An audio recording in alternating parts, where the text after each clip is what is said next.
Hi, my name is Paul George. I'm a dairy farmer here at Nansmerrow Farm near Truro. I'm a third generation farmer. My grandfather purchased the farm in 1947 and the George family has been farming this farm since then. Tracy, my wife, and I have 4 children and we'd very much love it if one of those children decided to choose farming as a career as well.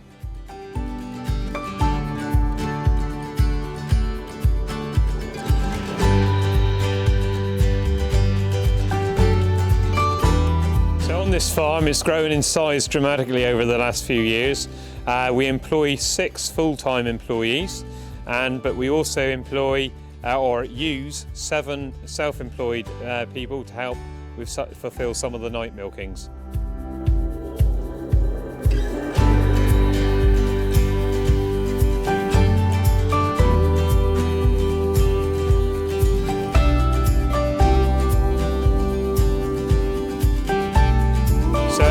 Traditionally, like most dairy farms, there's an early start here on the farm. The alarm will go off at 3:20 in the morning. They aim to be out in the yard for 3:45. The day would normally start with checking the calving shed to see if we have any new arrivals born overnight. Then checking the rest of the herd.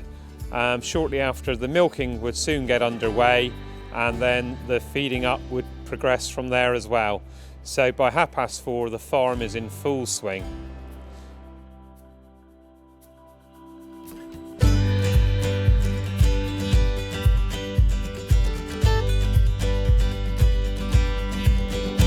So behind us we have what we call the far-off dry cows. When the cows are pregnant and about 7 weeks before they're due to calve, they get dried off from the main milking herd and taken away from the milking herd to stop the milk production within them so they can have a rest. And they come into this group where they're fed some low energy forage and they stay here for 2 weeks before they then move on to the next group where they would be expected to calve. So we rear our own replacements on the farm. The young calves that get born get reared, and once they're old enough, in the spring of the year they would have access to all the grazing grass on the farm. They would stay out then until roughly to the middle of October, when they then come back in when the weather gets inclement and come back in for winter housing.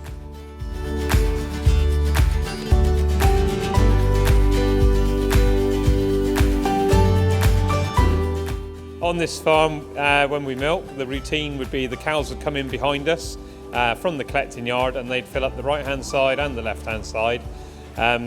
We would then wipe the cows' teats to make them clean before then placing these clusters onto the cows' teats where there's a soft, gentle pulsation that the cows then would release their milk, and it would flow down these pipes through the pipework down to the rear of the parlour into what we call a receiver jar where the milk pump is. The milk pump would then pump the milk from the parlour out to the big bulk tanks where we store the milk refrigerated down to 4 degrees. So as we were saying, the milk gets pumped from the receiver jar, which is at the back of the parlour. It comes through the stainless steel pipe just here, comes up a sediment filter. It goes through a plate cooler, which cools the milk instantly down to about 8 degrees. And then it comes down the blue pipe and ends up into the bulk tanks to our left. The bulk tanks hold around 15,000 litres each. We're currently producing just over 10,000 litres a day at the moment. Lots of farmers have different contracts. Our contract on this farm, Nansmerrow, is with Rodder's Creamery down at Scoria, and where it's turned into delicious Cornish clotted cream.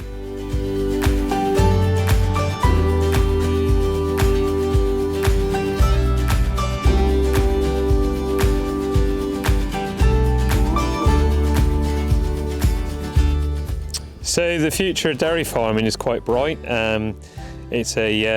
It's a very nutritious food, which global demand is growing 2% per year. So I've every confidence that the future of dairy is good. I would love to see it carrying on developing. I would like to be able to expand the cow numbers a little further, but regulations would mean that we'd need to have the right amount of land and the right amount of slurry storage to do that. So there's a lot of different things that would need to be ticked and crossed for that to happen. But certainly with the children getting older and coming into the business, they would probably want to drive it forward as much as me.